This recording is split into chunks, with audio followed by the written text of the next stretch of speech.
Hola, muy buenas noches amigos. Estamos en tiempo de entrevista, estamos en tiempo de La Espada y la Pluma o Las Aventuras de la Espada, que por ambos nombres nos conocen.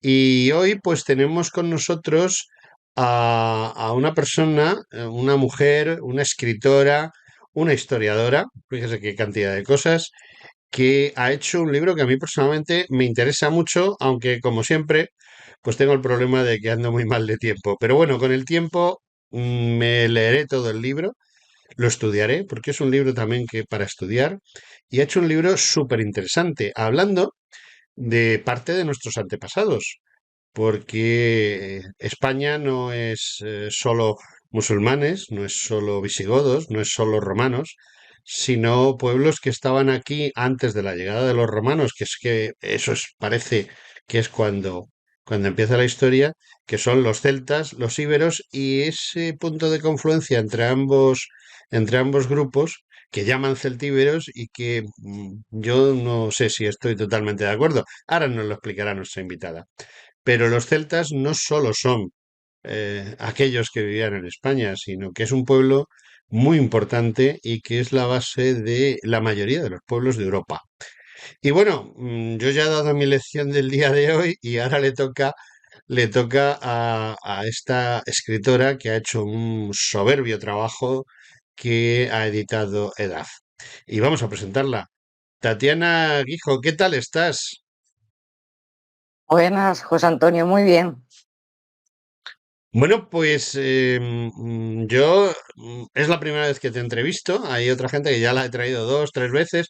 Tú eres la primera vez y me ha llamado poderosamente la atención porque has hecho un trabajo, lo que de momento llevo yo leído, un trabajo muy exhaustivo de lo que se nota que eres una historiadora muy seria, ¿no? ¿Cuánto tiempo llevas tú metida en esto de la historia y a qué nivel? Para que te conozcamos un poco. Bueno, lo primero, puntualizar, no soy historiadora, no tengo la carrera, sí que soy divulgadora desde hace más de 12 años. Comencé divulgando sobre íberos y sobre Ujú, celtíberos y posteriormente pues me centré más en el tema de los celtas. Digamos que ujú, una cosa me llevó a la otra. sí. ¿Y qué te iba a decir yo?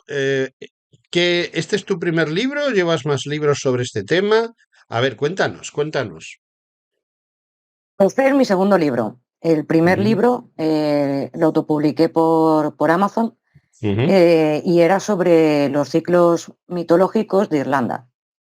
ujú. Digamos que fue un trabajo también exhaustivo como es este, simplemente que eran mitos y leyendas, pero sobre lo que es más historia, eh, más centrado en la historia, en toda la historia de los celtas, es este.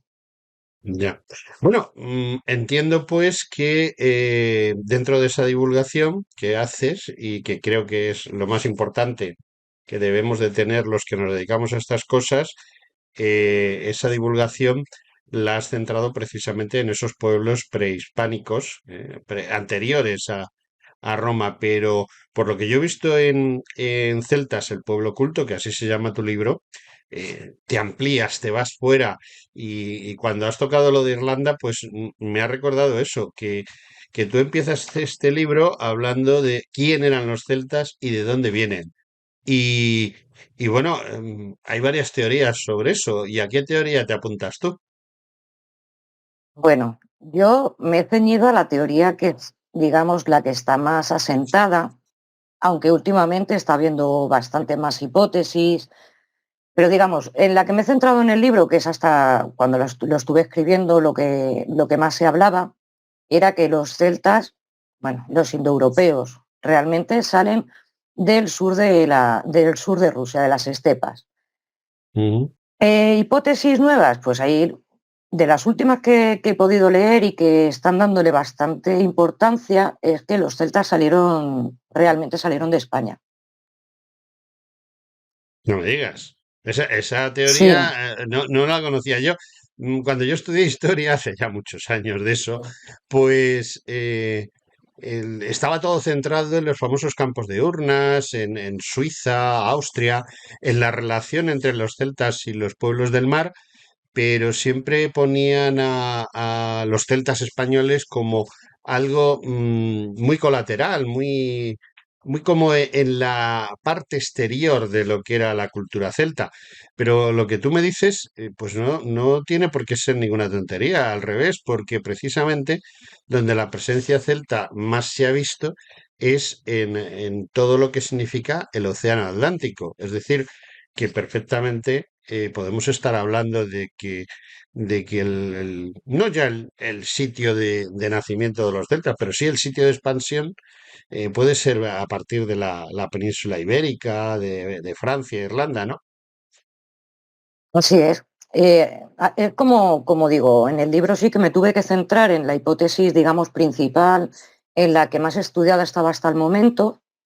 Estamos hablando de que estuve durante más de un año escribiendo el libro, pero ya apuntaban a otros tipos de hipótesis.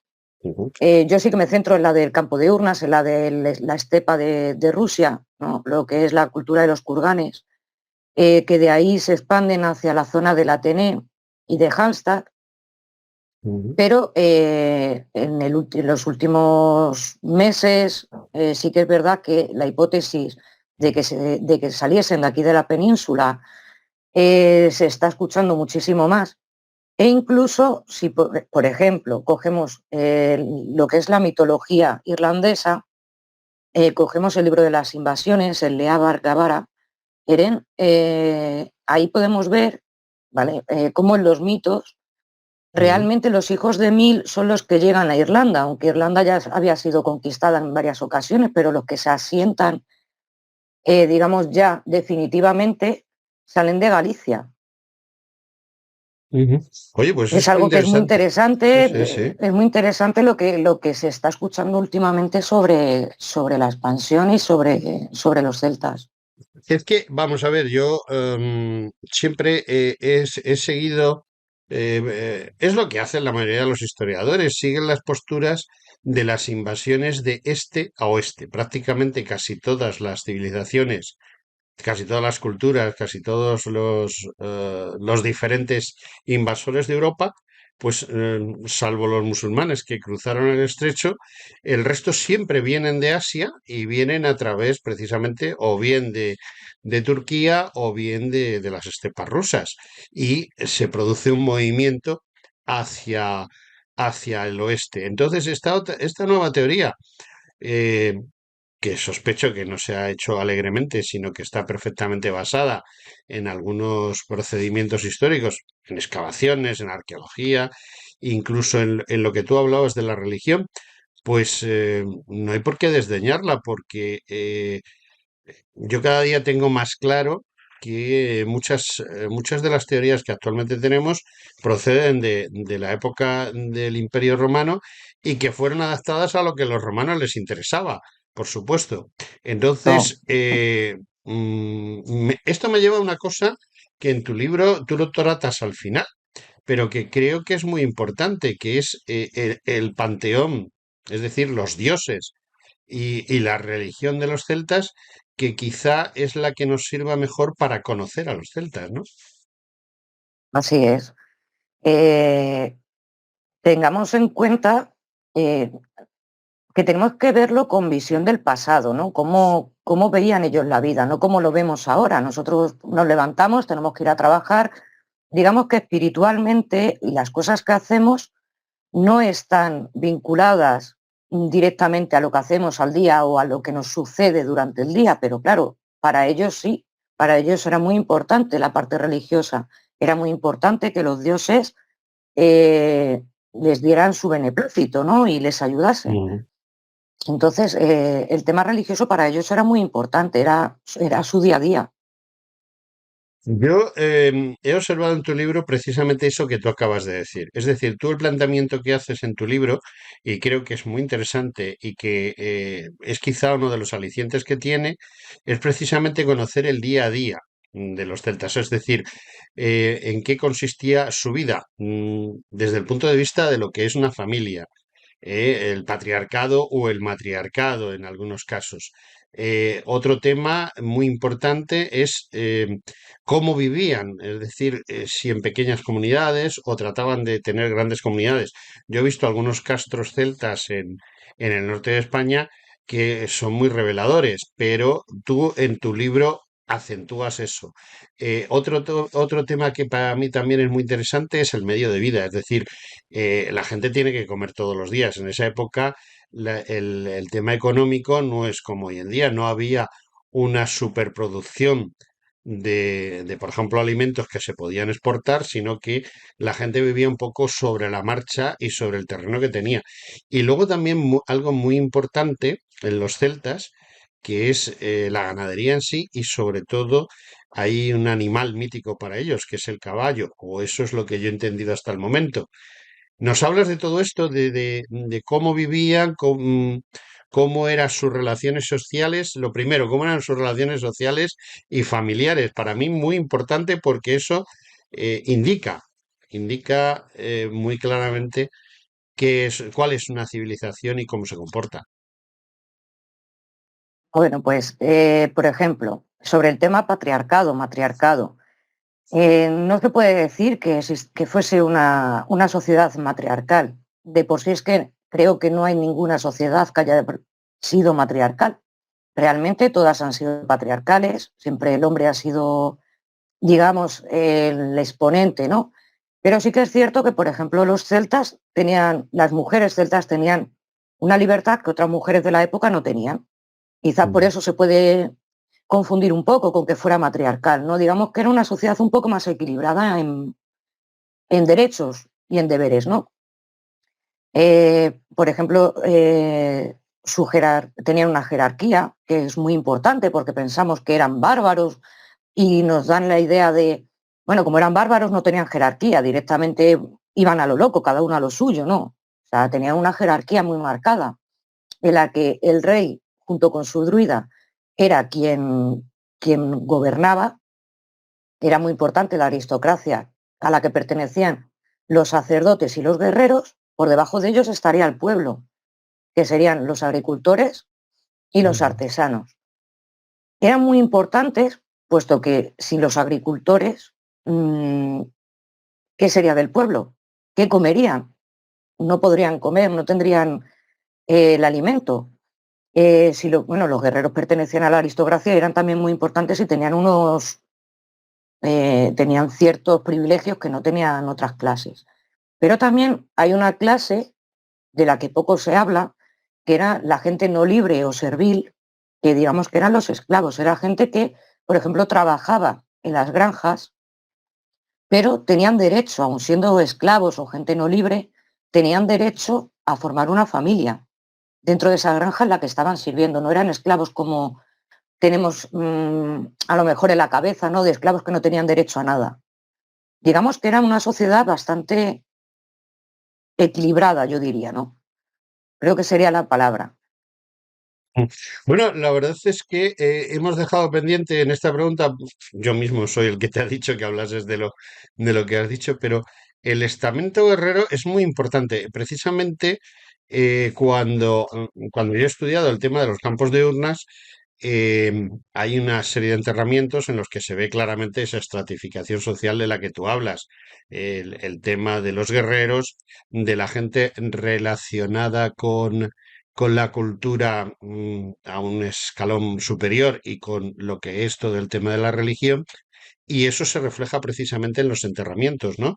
Que es lo que siempre nos han tratado de meter hasta ahora, que esto está cambiando por lo que tú me estás diciendo, que lo más importante para conocer una cultura, pues era conocer sus enterramientos. ¿Hasta qué punto los enterramientos? Los campos de urnas. Y todo lo que quedó en ellos de los celtas, ¿hasta qué punto es importante y qué es lo que nos cuenta de ellos?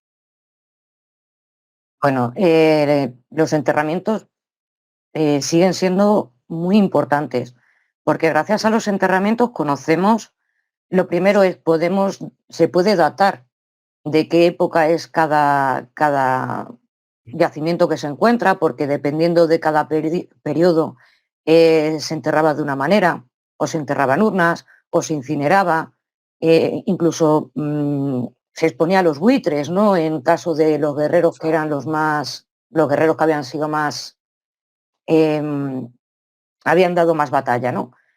Entonces, encontrarse un ajuar en un enterramiento explica mucho de cómo era la sociedad, porque podemos saber qué tipo de armas utilizaban, que esa persona era un guerrero, era una persona de estatus. También en los enterramientos podemos saber, eh, ahora mismo me estoy acordando, un enterramiento que es el druida de Colchester, en el que se sabe que el hombre que se enterró fue un druida por el ajuar funerario que tenía. O sea, digamos que siempre es muy importante el tema arqueológico para conocer su modo de vida, incluso se han encontrado semillas, se han encontrado restos de bebida Ujú. en tinajas. Es muy importante, siempre es muy importante la parte arqueológica para poder montar toda la historia, digamos. Tatiana, me has hablado de Colchester y entonces yo automáticamente me sale una pregunta. Quizá los celtas en España están poco estudiados, por lo menos desde mi punto de vista. Yo entiendo que aquí se ha centrado más estudiar a pueblos de esa época como son los púnicos o cartagineses, los fenicios, los griegos, los romanos y de los propios de la península a los íberos. Nos hemos centrado mucho en los íberos y quizá en esa relación celtíbera o o central de la península. Pero los celtas que teóricamente vivieron más al norte han estado muy abandonados en cuanto a estudio y a buscar las fuentes sobre ellos. Y quizá por eso conocemos mucho más de los celtas franceses, de los celtas de Irlanda, de los celtas de las Islas Británicas. Em, ¿Cuáles de todos los que te he nombrado, que son los principales, los que mejor estudiados están y por qué precisamente los de España son los peor estudiados? Bueno, todo tiene su explicación. Digamos que, por ejemplo, la parte de Irlanda sabemos y conocemos muchísimo sobre los celtas allí porque no fueron invadidos por los romanos, o no fueron romanizados, digamos, ¿no? Entonces, al no ser una zona romanizada, sí que fue cristianizada, pero no fue romanizada, en Irlanda se guardó todo mucho mejor. De por sí tienen Ujú. incluso páginas en las que se puede leer todos los mitos, luego lo transcribieron porque, claro, tenían una transmisión oral, ¿no? Lo escribieron monjes cristianos, pero se ve todavía la parte pagana de Irlanda.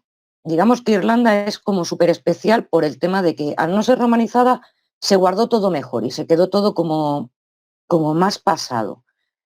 Aquí en España se sabe menos, sí que es cierto que la parte norte todavía queda mucho folclore, por ejemplo, y quedan muchas leyendas y muchas, incluso alguna mm, festividad, alguna cosita queda, Ujú. pero sí que se puede saber, hay grandes estudiosos de la parte de Galicia, por ejemplo.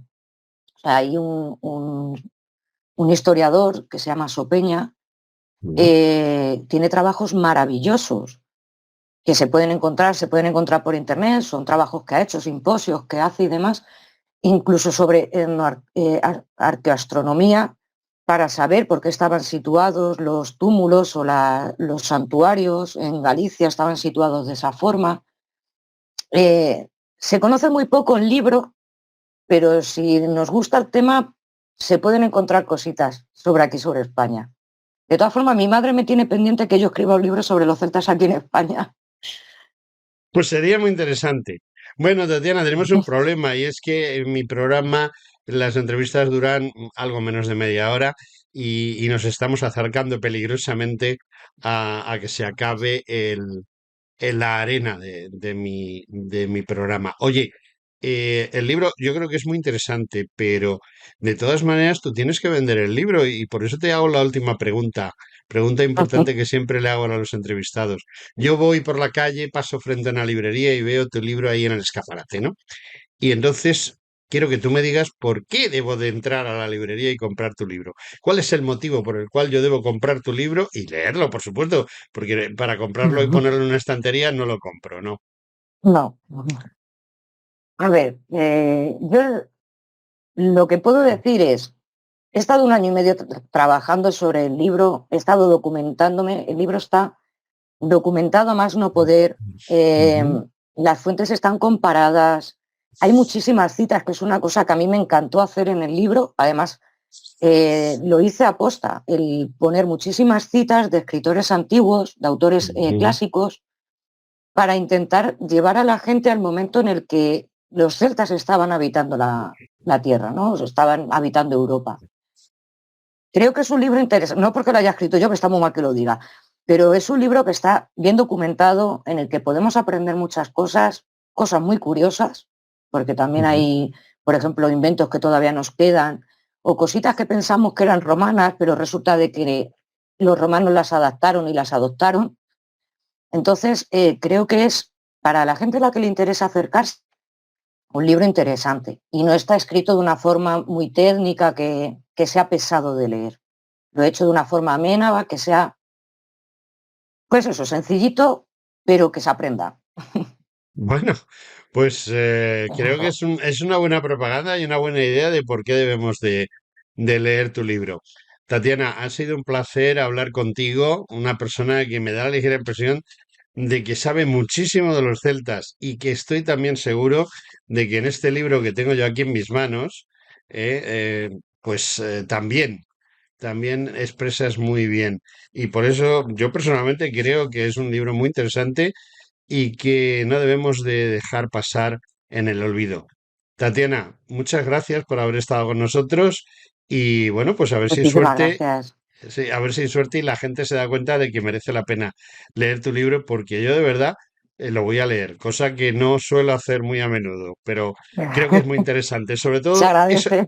eso que hablas de la religión y de la sociedad es muy interesante de conocer y creo que los celtas son muy desconocidos. Pero gracias a ti vamos a conocerlos un poquito mejor. Tatiana Guijo, muchas gracias. Muchísimas gracias, José Antonio.